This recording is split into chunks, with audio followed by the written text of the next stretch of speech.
Okay, hey class, I want y'all to look back at the workbook we did yesterday, workbook page 184. I'm going to show you the answers for the workbook, the work page. The few that I looked at looked pretty good, but I want to show you these, and I will explain to you why some are fragments and run-ons and sentences, because I know this is a new concept for y'all. And just my goal this year is just to give you an overview of it, and then hopefully next year we'll be able to dig into them a little deeper in the classroom. So let's look at number one. If you remember, I believe we did this one together. Her jewelry had been appraised and insured. That is a sentence. Where's my pencil? That is a sentence because we have our subject, boop, boop, boop, jewelry, and then verb phrase had been appraised, and then insured is your other verb. So that's number two. Is a fragment after your firm presentation. Well, what is that? What type of phrase is that? As a prep phrase. Very good. So that would be a fragment because prepositional phrases do not stand by themselves. Okay, let's look at number three. Mother drove the car, Dad flew. Okay, so I noticed a couple of y'all labeled this as a sentence or as a fragment. So I want you to look at this. Mother drove the car, Dad flew. So we have two independent clauses. Can I say mother drove the car? Can I have that by itself? Yes. Can I have Dad flew by itself? Yes. Because right here, mother is my subject, drove is my verb, and over here, Dad is my subject, flew is my verb. So we have our subject-verb combo. So what is missing? Let me erase these brackets for you so you can see what's missing here. Okay, what is missing right here? That's right, semicolon or a comma in a coordinating conjunction. So because those two are missing, number three would be a run-on, not a fragment. Okay, let's look at number four, talking on the telephone at the end of the day. Do we know who's talking on the telephone? No, we do not. Exactly right. So that would be a fragment. But you may say, but Miss Flynn, that's a longer thing. It should be a sentence. Well, just because it's really long does not mean the complete sentence. So always go back and do your basics. Is there a subject? Well, no. Is there even an action going on here? Well, we have talking. Then we have on the telephone at the end of the day. So we have three prepositional phrases strung after a verb. So that's why this one would be a fragment. So number five, can the roofer repair the damage? Okay, so what's our subject? Roofer is your subject. What's your verb phrase? Can repair. Very good. So we have our subject and our verb, and then our complement, also known as a direct object, damage.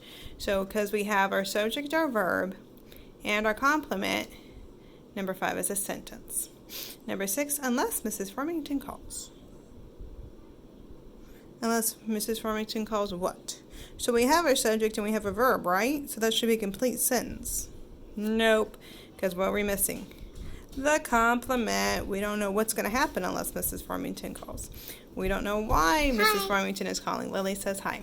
Say hi. Hi. Okay, go play. Bye. I want to say bye. Bye. Okay. So because Hey, of missing use the... my pencil. Stop, please. Because you're missing the complement, that is a fragment. Okay, number seven. It's just one word. Go. But what type of sentence is this?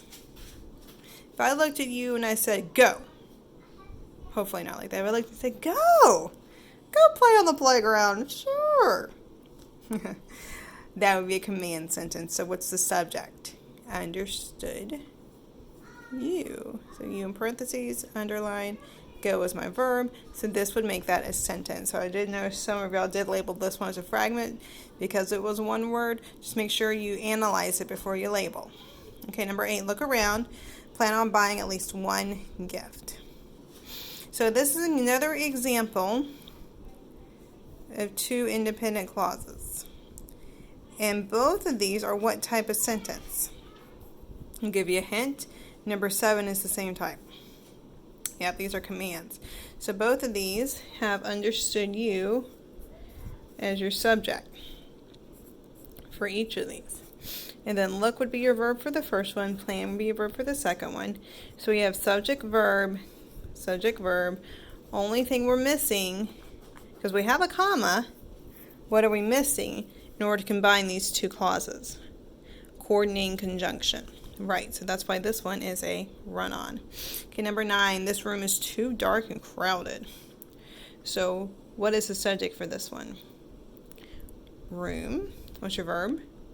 Is. And is there a completion for it? Yes, we have too dark and crowded. So that's a complete sentence. We put an S right there for sentence. Now number 10 was a little obvious what that one was. After beginning the day in a wonderful mood, he was rushed to the hospital for stitches in his left foot, which he received when he broke a glass and stepped on a small fragment, and then the day became worse. Okay, so this is obviously a run-on because we have after beginning the day in a wonderful mood, comma, he was rushed to the hospital for stitches in his left foot. So this is where we would probably end it right there.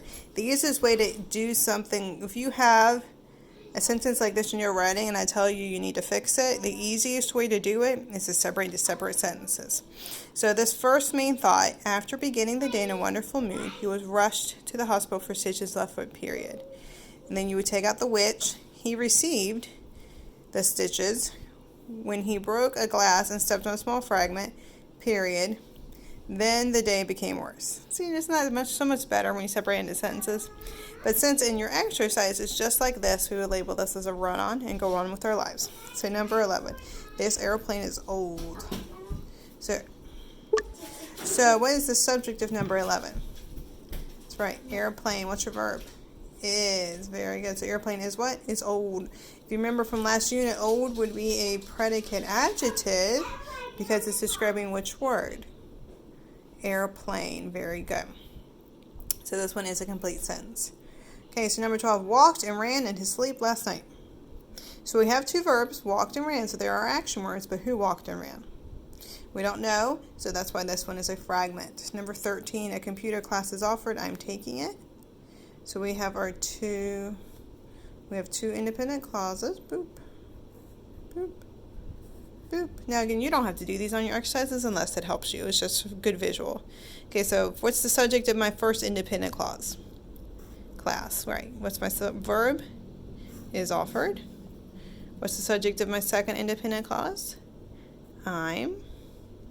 And then what's your verb phrase? Am taking. Remember that the apostrophe M stands for am. Am taking. So we have our subject verb combo, but what's missing, guys? Right, a coordinating conjunction because we have the comma. So that would be a run-on. Number 14, if you need a ride, I'll be there for you.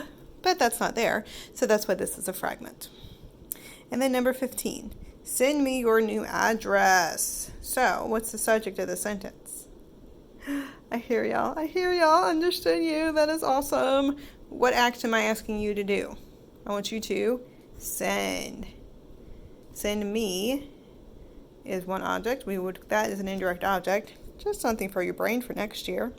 And then there is even a direct object. Address. Send me what? Your new address. So because we have our subject and our verb and our complements, this would be a sentence. So there are all the answers for an overview in case y'all missed those yesterday. Okay, so let's move on. We're going to go on now to page 185 in your grammar book. Page 185 right there for your perusal. Boop. And we're going to talk about phrases versus clauses. Now, this should be pretty easy for you because I've already gone over independent and dependent clauses with you yesterday. Monday? Was it Monday? Guys, every day is the same right now, so I apologize for my blonde moment. Couple days ago. We'll say a couple days ago. Okay, so a couple days ago we went over a clause, and we've been going over phrases beginning of the year. What did we start the year off with? What type of phrases? Come on, shout at the computer or the phone or the TV. What is it? Prepositional phrases. That's right. So if you remember, your prepositional phrases and phrases in general do not contain a subject and a verb. Down the street. Living in Atlanta. This is not a prep phrase. Sorry, my brain went out. This is an adjective descriptive phrase. Participial phrase is what this is called because it ends in ing. So you know it's a participial phrase. Again, just remember that for next year. Okay, so down the street would be a traditional cross the phrase out. Don't worry about it. Prepositional phrase. There's no subject. In either of these, there is no action word going on here. So if you remember what we talked about, a clause contains a subject and a verb. And if you go back to page 184, remember each of these clauses, when I separated them out, they each had a subject and a verb. Mother drove, dad flew. Look around, understood you, look around, understood you, plan on buying. Class is offered, I am taking it. So if you have a clause, any type of clause has a subject and a verb. That's the definition of a clause. But remember, you have these two different types. You have a dependent clause. They have a subject and a verb, but they cannot stand by themselves. Remember, they're dependent on something to eat, something else. Remember, when my girls were babies, they were dependent on me and my husband to feed them. They could not feed themselves. And so these clauses are dependent on other words for them to be complete.